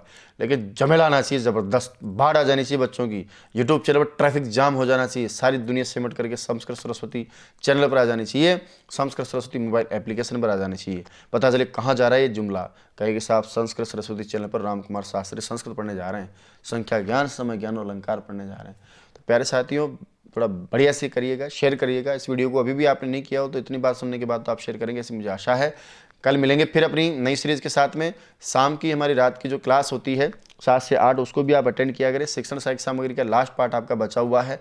इस प्रकार की शिक्षण सामग्री इतिहास में कभी आपने पढ़ी हो तो मुझे कह देना कि सर किसी व्यक्ति विशेष से, किसी पुस्तक विशेष से हमने इस प्रकार का पढ़ा होगा। क्या बात करते हो आप, शानदार मैटर है। 7 बजे क्लास में भी आप मिलिएगा। और जल्दी हम आगमन विधि को शिक्षण विधि में छोड़ के गए थे, वहाँ से वापस लाइव स्टार्ट करेंगे और उसके बाद में आपके सारी चीज़ें जो बनी हुई है ना वो भी पढ़ेंगे। देखते जाओ दुनिया को क्या देती है और मैं क्या देता हूँ आपको, फिर कंपैरिजन करके देखना कि कहाँ वास्तव में गुणवत्ता है और कहाँ बहुत बढ़िया चीज़ मिलेगी। हमेशा के लिए ज़िंदगी भर याद रखना चाहते हो, परीक्षा में बहुत अच्छे अंक प्राप्त करना चाहते हो, संस्कृत में 30 में से 30 का प्रयास मेरा रहता है। आप भी यदि ऐसा प्रयास चाहते हो तो संस्कृत सरस्वती परिवार से जुड़े रहो, किसी न किसी माध्यम, चाहे यूट्यूब चैनल हो, चाहे सरस्वती मोबाइल एप्लीकेशन हो, भैया छोड़ना नहीं, अभी नहीं तो फिर कभी नहीं। ठीक है, यदि आपने इन दोनों के माध्यम से संस्कृत को पढ़ डाला तो फिर आपकी लाइफ चिंगालाला। मिलते हैं कल फिर सुबह 8 बजे और रात को शाम 7 से 8 बजे। शेयर करना मत भूलिएगा भाई, जितना शेयर करोगे दोस्तों उतना उत्साह बढ़ता है। काम के लिए हम तत्पर हैं, मेरा काम मैं कर ही रहा हूँ ना, आपका काम आप करते रहिएगा। बहुत बहुत धन्यवाद।